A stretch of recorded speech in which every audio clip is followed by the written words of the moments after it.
Dernier au Québec, plus de 5700 fois, des mineurs ont subi des fouilles complètes sans leurs sous-vêtements. Des mineurs qui étaient sous la protection de la DPJ, qui étaient en centre jeunesse.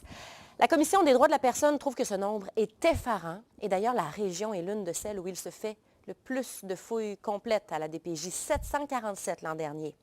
Voici les détails avec Alexandre Duval. Les années ont passé depuis qu'Esteban Torres a quitté le centre de réadaptation à Laval, mais ses souvenirs sont loin d'être flous. On t'amène dans une salle d'isolement et puis ensuite de ça, ils disent d'enlever tes choses, mais ton linge, tes vêtements puis tout ça. Esteban dit avoir subi des fouilles complètes à répétition sous la responsabilité de la protection de la jeunesse, une procédure qu'il juge humiliante et qu'il dit traîner encore aujourd'hui comme un traumatisme. Ça me choquait que je doive faire ça juste pour pouvoir prouver que j'avais pas d'armes puis pas de drogue, puis pourtant j'étais pas du genre à consommer beaucoup puis à me mettre dans des bagarres ou dans des situations comme ça, là. L'an dernier, plus de 5700 fouilles complètes ont eu lieu dans les centres de réadaptation et les foyers de groupe au Québec, d'après des données obtenues par Radio-Canada. Un nombre effarant, selon la Commission des droits de la personne et des droits de la jeunesse. Il faut vraiment regarder, est-ce que toutes ces fouilles-là ont été faites selon les règles de l'art, selon les procédures qui sont mises en place par les établissements? Lors d'une fouille complète, le jeune doit retirer tous ses vêtements, y compris ses sous-vêtements, enfiler une robe de chambre ou une serviette avant que soient examinées des parties de son corps comme les aisselles, la plante des pieds ou la nuque.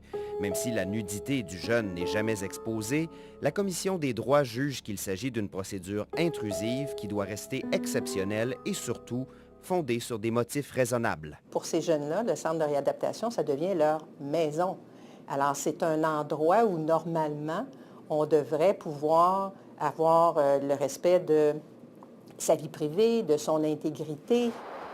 Dans la région de Québec, près de 800 fouilles complètes ont eu lieu l'an dernier. Sans préciser combien, le CIUS dit qu'il peut arriver qu'une fouille se limite à la chambre du jeune sans exiger qu'il se dénude. Les objets saisis vont des vis aux armes blanches en passant par de la drogue et des seringues. Notre objectif, c'est toujours la sécurité des jeunes.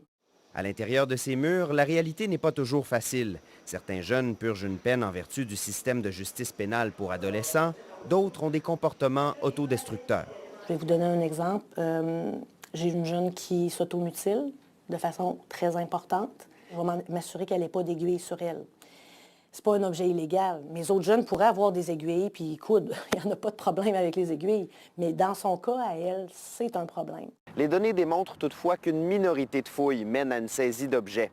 Par exemple, l'an dernier, au 6 de Laval, 183 saisies ont eu lieu, malgré 666 fouilles complètes et 181 fouilles sommaires, c'est-à-dire faites avec un détecteur de métal, par exemple. Et c'est sans compter les objets remis volontairement par les jeunes. Difficile, par contre, de faire des comparaisons entre les régions parce que la manière de compiler les données et même de faire une fouille peut varier. Il faut que le ministère Santé et Services sociaux revoie ses critères et qu'ils soient uniformes à travers le Québec. Ce n'est pas parce qu'on habite en Outaouais ou en Gaspésie que les règles doivent être différentes. Esteban raconte qu'il n'a jamais porté plainte à la suite d'une fouille par manque de confiance envers le processus. Et il n'est pas seul. Depuis 2015, la Commission des droits n'a ouvert que 3 enquêtes à ce sujet, signe peut-être que les jeunes ne sont pas assez informés de leurs droits. Ces jeunes-là, ils vont être traumatisés à vie, là.